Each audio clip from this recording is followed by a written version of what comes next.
എന്ന് ഖുർആനിലുണ്ട്. അതിന്റെ മാന നമുക്കറിയില്ല. അലിഫ് ലാം മീം എന്നത് നമ്മൾ വിശ്വസിച്ചിരിക്കുന്നു. അല്ലാഹു ഉദ്ദേശിച്ചൊരു മാന അതിനുണ്ട്. പക്ഷേ അതിന്റെ മാന നമുക്കറിയില്ല. യാസീൻ എന്ന് ഖുർആനിലുണ്ട്. കാഫ് ഹാ യാ ഐൻ സാദ് ഖുർആനിലുണ്ട്. അതിന്റെ മാന നമുക്കറിയില്ല. അല്ലാഹു പറഞ്ഞത് നമ്മൾ വിശ്വസിച്ചിരിക്കുന്നു. അതിന് അല്ലാഹു ഉദ്ദേശിച്ചൊരു മാനയുണ്ട്. മാനയിലേക്ക് നമ്മൾ കടക്കുന്നില്ല. ഇതാണ് സഹോദരന്മാരെ സഹാബത്തും എല്ലാ മഹാന്മാരും പഠിപ്പിച്ചത്. കണ്ടോ? അപ്പൊ അലിഫ് ലാം മീം പോലെയാണ്. അപ്പൊ അലിഫ് ലാം മീം പോലെയാണല്ലേ കിൽതാ യദൈഹി യമീൻ. എന്നാ പിന്നെ നിങ്ങളുടെ ഒറ്റ കിതാബിൽ നിങ്ങൾ പഠിക്കുമ്പോ കിൽതാ യദൈഹി യമീൻ എന്താ അർത്ഥം? കിൽതാ യദൈഹി യമീൻ അലിഫ് ലാം മീം പോലെയാണോ? നിങ്ങളോടല്ലേ എന്ന് ഉദ്ധരിച്ചത്. നിങ്ങളുടെ തന്നെ പ്രസിദ്ധീകരണങ്ങളിൽ തന്നെ മൻഫിസ്സമായി എന്നുള്ളതിന് ആകാശത്തുള്ളവൻ എന്ന് നിങ്ങൾ അർത്ഥം കൊടുത്തിട്ടില്ലേ? അലിഫ് ലാം മീം പോലെയാണോ നിങ്ങൾ അർത്ഥം കൊടുത്തിട്ടില്ലേ? യൻസിലു എന്നതിന് യൻസിലു എന്നാണോ നിങ്ങൾ പറയാറുള്ളത്? ഇറങ്ങും എന്ന് നിങ്ങൾ എഴുതിയിട്ടില്ലേ? ഇറങ്ങി വന്നു നിൽക്കും എന്ന് നിങ്ങൾ എഴുതിയിട്ടില്ലേ? യദുൻ എന്നതിന് കൈ എന്ന് നിങ്ങൾ എഴുതിയിട്ടില്ലേ? വജുഹുൻ എന്നത് മുഖം എന്ന് നിങ്ങൾ എഴുതിയിട്ടില്ലേ? അലിഫ് ലാം മീം പോലെയാണെങ്കിൽ നിങ്ങളുടെ പ്രസിദ്ധീകരണങ്ങളിൽ ഇതിന് അർത്ഥം വെക്കാൻ പാടുണ്ടോ? നിങ്ങളുടെ തന്നെ മാസികയിൽ റിസാല മാസികയിൽ റിസാല വാരികയിൽ നിങ്ങളുടെ റിസാല അതിൽ നിങ്ങൾ അർത്ഥം കൊടുക്കേണ്ടത് ആകാശത്തുള്ളവൻ നിങ്ങളെ ഭൂമിയിലേക്ക് ആഴ്ത്തിക്കളയുകയും അന്നേരം ഭൂമി വിറക്കുകയും ചെയ്യില്ലെന്ന് നിങ്ങൾ നിർഭയാവസ്ഥയിലാണോ? അല്ല, ആകാശത്തുള്ളവൻ നിങ്ങളുടെ മേൽ ചരൽ കാറ്റയക്കില്ലെന്ന് നിങ്ങൾ സമാധാനപ്പെടുകയാണോ? അപ്പൊ നിങ്ങൾ ഏതിനാ അർത്ഥം കൊടുത്തത്? നിങ്ങൾ ഏതിനാ അർത്ഥം കൊടുത്തത്? മൻഫിസ്സമായി എന്ന് 2 തവണ അതാ സൂറത്തുൽ മുൽക്കിൽ അല്ലാഹു ചോദിച്ചിട്ടില്ലേ? അമിൻതും മൻഫിസ്സമാ. നിങ്ങളുടെ ആശയപ്രകാരമാണെങ്കിൽ അലിഫ് ലാം മീം എന്ന് പറയുമ്പോൾ മൻഫിസ്സമാ എന്നിടത്ത് നിങ്ങൾ എന്ത് പറയണം? മൻഫിസ്സമാ അങ്ങനല്ലേ പറയാൻ പാടുള്ളൂ. പക്ഷെ നിങ്ങൾ എന്താ കൊടുത്തത്? മൻഫിസ്സമാ എന്നുള്ളതിന് എന്താ നിങ്ങൾ ആ ആയത്തിന്റെ അർത്ഥം നിങ്ങളുടെ പ്രസിദ്ധീകരണത്തിൽ കൊടുത്തപ്പോ നിങ്ങൾ എഴുതിയില്ലേ ആകാശത്തുള്ളവൻ ആകാശത്തുള്ളവൻ എന്ന്? ആരെ പറ്റി എഴുതിയത്? അള്ളാഹുവിനെ സംബന്ധിച്ച്. അങ്ങനെ നിങ്ങളോട് ചോദിച്ചിട്ട് നിങ്ങളുടെ പ്രസിദ്ധീകരണങ്ങളെ സാക്ഷി നിർത്തിക്കൊണ്ട് ചോദിച്ചിട്ട് മിണ്ടിയിട്ടില്ലല്ലോ. ഒന്ന് മറുപടി പറയണേ. പിന്നെ മൂപ്പരൊരു പ്രത്യേകമായ ഹാവത്തിലൊരു കാര്യം ചോദിക്കുന്നുണ്ട്. അതെന്താ? ഈ മൗലൈമാരൊരു കാര്യം എന്താ പ്രശ്നം? എന്താ പ്രശ്നം? സക്കരിയ സ്വലാഹി പറയുന്നു. എന്ത്? സക്കരിയ സ്വലാഹി പറയുന്നു അല്ലാഹ്ക്ക് ഇടതില്ല, രണ്ടും വലതാണ്. സലാഹി അങ്ങനെ പറയുമ്പോ അൽമനാറിൽ എഴുതുന്നു. എന്ത്? അൽമനാറിൽ എഴുതുന്നു അല്ലാഹു സുബ്ഹാനഹു വ തആല അവന്റെ വലത്തെ കൈകൊണ്ട് ആകാശം പിടിക്കും, ഇടത് കൈകൊണ്ട് ഭൂമിയും ചുരുട്ടും എന്ന് അതാ ഹദീസുണ്ട് എന്ന നിലയ്ക്ക് അതാ അൽമനാർ എഴുതുന്നു എഴുതിയത്. ഒരു ഹദീസിന്റെ അർത്ഥം എഴുതിയതാ അൽമനാറിൽ. അത് മൂപ്പര് പറഞ്ഞില്ല. അൽമനാറിൽ സ്വന്തം അഭിപ്രായം എഴുതുകയാണെന്ന നിലക്ക് എഴുതിയ ആ ഒരു സംഭവവും മൂപ്പരെടുത്തുകൊണ്ട് അങ്ങനെ സ്വന്തം അഭിപ്രായം പറയുകയാണെന്ന നിലക്ക് ആ നിലക്ക് ധ്വനിപ്പിക്കുന്ന സംസാരവും ഇവിടെ വെച്ച് സംസാരിച്ചിട്ട് മൂപ്പര് ഒരു കയ്യിൽ ഇങ്ങനെ സ്വലാഹി പ്രസംഗിച്ചതിനെ പറ്റി ചോദിക്കുന്നു, ഒരു കയ്യിൽ ഇങ്ങനെ അൽമനാറും പിടിച്ചിട്ട് ചോദിക്കേണ് സ്വലാഹിയെ സ്വീകരിക്കണോ അൽമനാർ സ്വീകരിക്കണോ അതോ രണ്ടും തള്ളണോ എന്ന് ചോദിച്ച് അൽമനാറേറ്. രണ്ടും തള്ളണോ?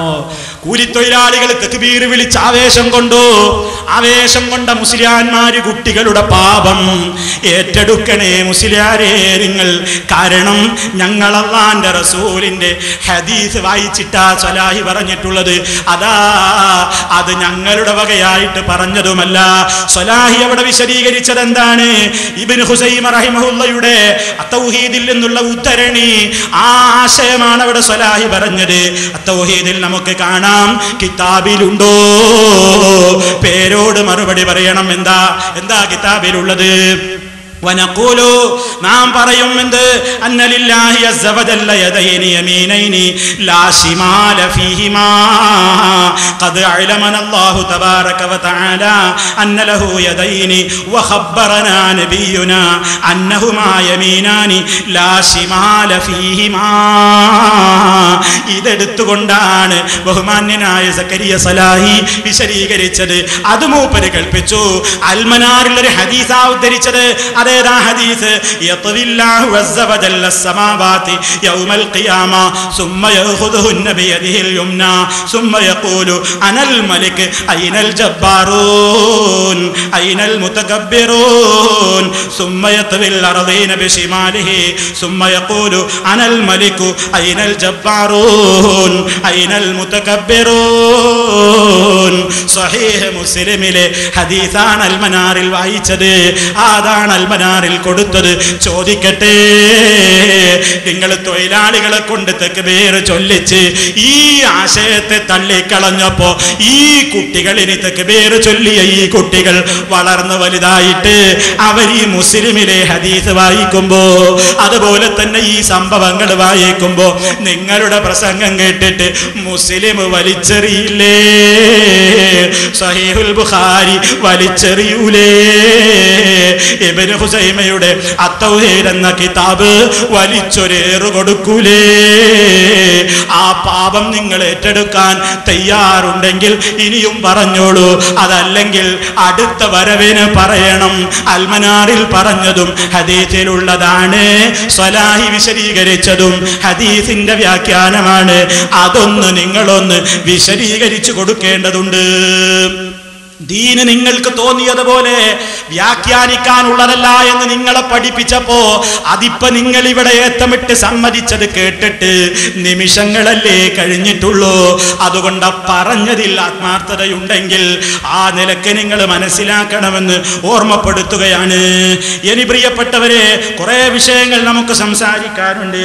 പെട്ടെന്ന് പറഞ്ഞു പോവുകയാണ്. നിങ്ങൾ മനസ്സിലാക്കണം, ഇവിടെ നമ്മൾ വിശദീകരിച്ചു കഴിഞ്ഞൊരു യാഥാർത്ഥ്യമാണ്. ഇന്ന് സമൂഹത്തിൽ ശിർക്ക് പ്രചരിപ്പിക്കാൻ വേണ്ടി ഏറ്റവും കൂടുതൽ ആളുകൾ കൊണ്ട് നടക്കുന്നവര്, കേന്ദ്രങ്ങളായി കൊണ്ട് നടക്കുന്നത് മഖ്ബറകളാണ്.